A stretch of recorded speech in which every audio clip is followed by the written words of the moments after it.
Halo Sobat Lasar, kali ini bukan video pengalaman pelajaran ya, tapi kali ini kita akan melakukan video podcast nih. Tapi sebelumnya, perkenalkan nama saya Renada dengan NBH 26 Angkatan 10 Kelompok 4, peserta Latsar CPNS tahun 2006, Kementerian Pertanian dengan jenjang jabatan penyuluh pertanian terakhir.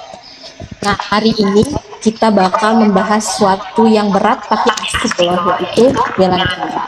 Nah, dalam bela negara ini ada 5 nilai dasar. Salah satunya adalah rela berkorban. Nah, rela berkorban ini akan kita bahas dan akan kita sesuaikan dengan jabatan kita sebagai penyuluh pertanian. Di sini saya tidak sendiri, saya bersama partner saya yaitu Mbak Rosita Sari yang juga merupakan seorang penyuluh pertanian. Kepada Mbak Rosita Sari, kita mohon perkenalan dirinya dulu. Baik, terima kasih Mbak Rena. Halo semua, saya Rosita Sari dari Kabupaten Oku Timur, Provinsi Sumatera Selatan, peserta Latsar 2026 di Kementerian Pertanian. Oke, jauh ya Mbak dari Sumatera Selatan, jauh. tapi masih sama-sama dari Pulau Sumatera. Kita melakukan podcast kali ini tuh dengan metode Zoom ya, karena jarak antara saya dengan Mbak Rosita yang lumayan jauh, tapi semoga untuk berikutnya kita bisa bertemu secara langsung. Amin. Oke, sebelum masuk kepada pembahasan, saya mau nanya dulu nih Mbak Rosita, menurut Mbak Rosita itu bela negara apa sih?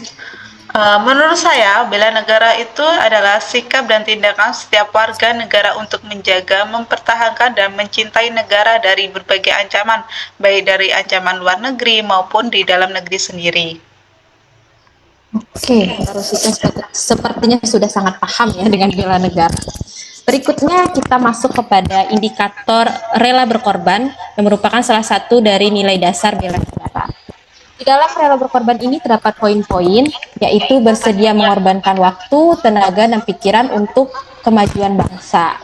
Nah, jika dikaitkan dengan profesi kita sebagai penyuluh pertanian, gimana sih Mbak Rosita realitanya di lapangan rela berkorban ini? Wah, kalau waktu sih sudah jelas ya Mbak. Penyuluh itu kan jam kerjanya nggak cuma dari pukul 7:30 sampai dengan pukul 4 sore. Kadang petani itu baru sempat kumpul tuh setelah Isya pada malam hari.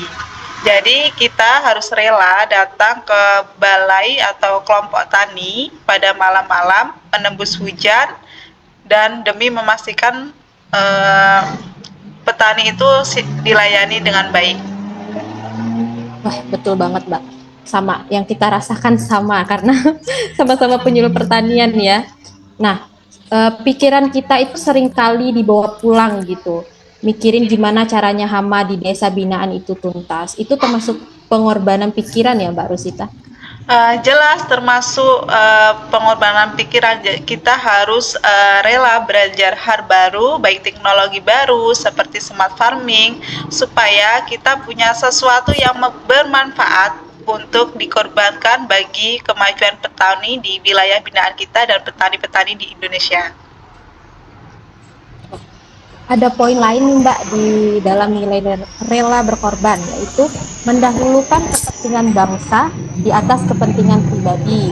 Pernah nggak sih Mbak Rosita di posisi yang mempunyai pilihan gitu antara mau kepentingan pribadi sama kepentingan petani nih?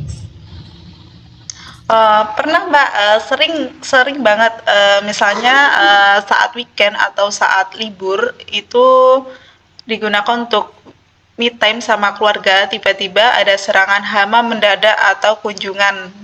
Jadi kita harus turun langsung di lapangan untuk membantu melayani masyarakat dalam bentuk nyata bela negara. Setuju.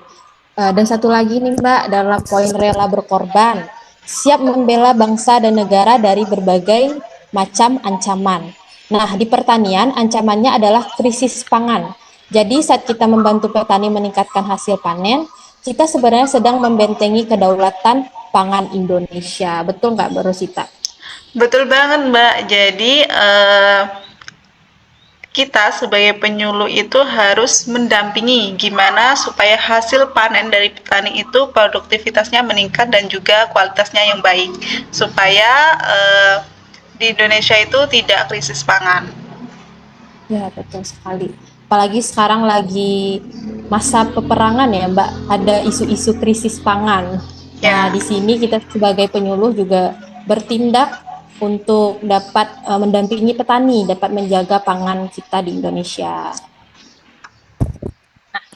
Di sini baru Sita ada yang mau disampaikan lagi tentang rela berkorban, mungkin pengalamannya di lapangan.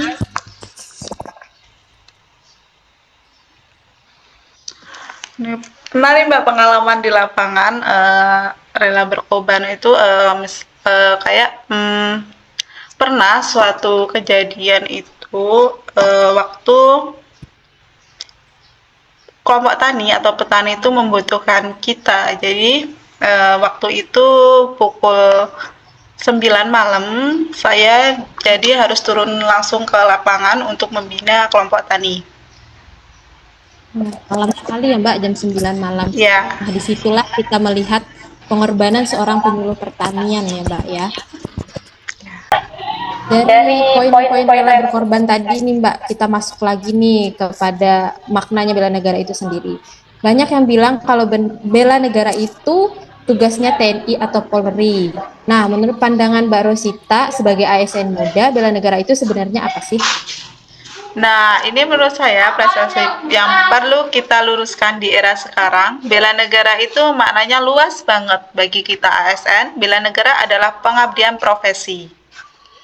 Artinya, setiap butir tugas yang kita kerjakan di kantor dengan penuh tanggung jawab maupun di lapangan, kita harus dedikasi dengan penuh tanggung jawab. Itu sudah termasuk bela negara. Kita membela negara dari kemiskinan dan ketidakteraturan serta pelayanan yang lambat. Jadi, misalnya kita dibutuhkan petani untuk pendampingan sewaktu-waktu, kita harus sedia. Oke, setuju banget.